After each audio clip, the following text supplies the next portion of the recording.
இன்றைக்கி நம்ம பார்க்க இருக்கிறது வந்து பார்த்திங்கன்னா ஆட்டுக்கால் கேக்கு. அதாவது நம்மளுடைய பேக்கரி ஐட்டத்தில் வந்து பார்த்திங்கன்னா டைமண்ட் ஷேப்பில் கேக்கு கிடைக்கும். சின்ன சின்ன கடைகளில் வந்து பார்த்திங்கன்னா ஆட்டுக்கால் கேக்கு, மைதா மாவு கேக் அது சொல்லுவாங்க. அதை நம்ம வீட்டில் தயார் பண்ணுறது எப்படி, இதுக்கு தேவையானது பார்த்திங்கன்னா முட்டை கலப்பாங்க. நம்ம முட்டை இல்லாமல் செய்கிறது எப்படி அப்படிங்கிறத பார்க்குறோம். முதல்ல வந்து பார்த்திங்கன்னா 2 கப்பு மைதா மாவு, ஒரு 3 ஸ்பூன் ரவை,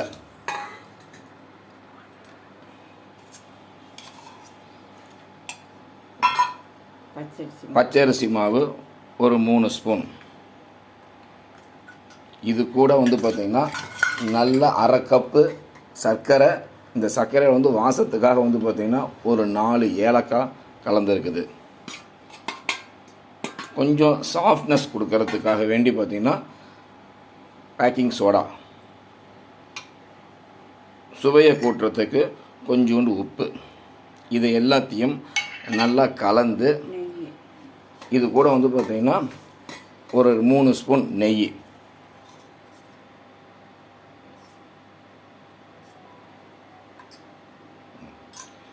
இது நல்லா கலந்து இது கூட வந்து பார்த்திங்கன்னா பால் அல்லது தண்ணீர், இதை ரெண்டையும் போட்டு நல்லா மிக்ஸ் பண்ணி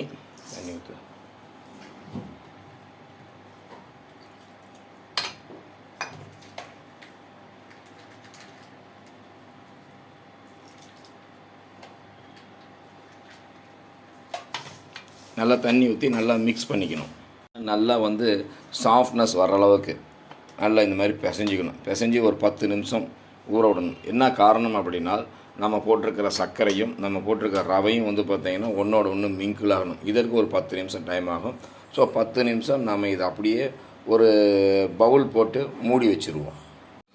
10 நிமிஷம் நல்லா ஊறினதுக்கப்புறம் எடுத்து பார்த்திங்கன்னா நல்லா இணக்கமாக இப்படி இருக்கும், நல்லா பதமாக இருக்கும். இதை என்ன பண்ணுறீங்க, சின்ன சின்னதாக நல்லா கட்டியாக நைஸாக பண்ணால் அப்படியே 2-3 அப்படியே கரெக்ட் பண்ணி உருட்டிக்கோங்க.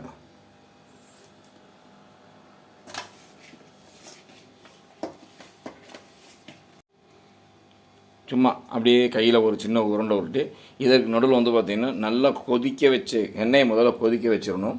நல்லா எண்ணெய் கொதித்ததுக்கப்புறம் சிம்மில் வச்சுருங்க. சிம்மில் வச்சுட்டு இதை அதில் போட்டு பொரிச்சுடுங்க. இது எண்ணெய் கொதிக்கும்போது அடுப்பு வந்து பார்த்திங்கன்னா இதை கொதிக்க வைக்கும்போது அடுப்பு வந்து சிம்மில் தான் இருக்கணும். மலம் எரியக்கூடாது.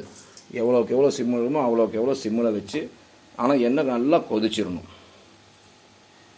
அழகாக சின்ன சின்னதாக உருட்டி நல்லா வேக வச்சு எடுத்ததை பார்த்தீங்க அப்படின்னா நல்லா அழகாக நல்லா அருமையாக நல்லா வெடித்து வெந்திருக்குது.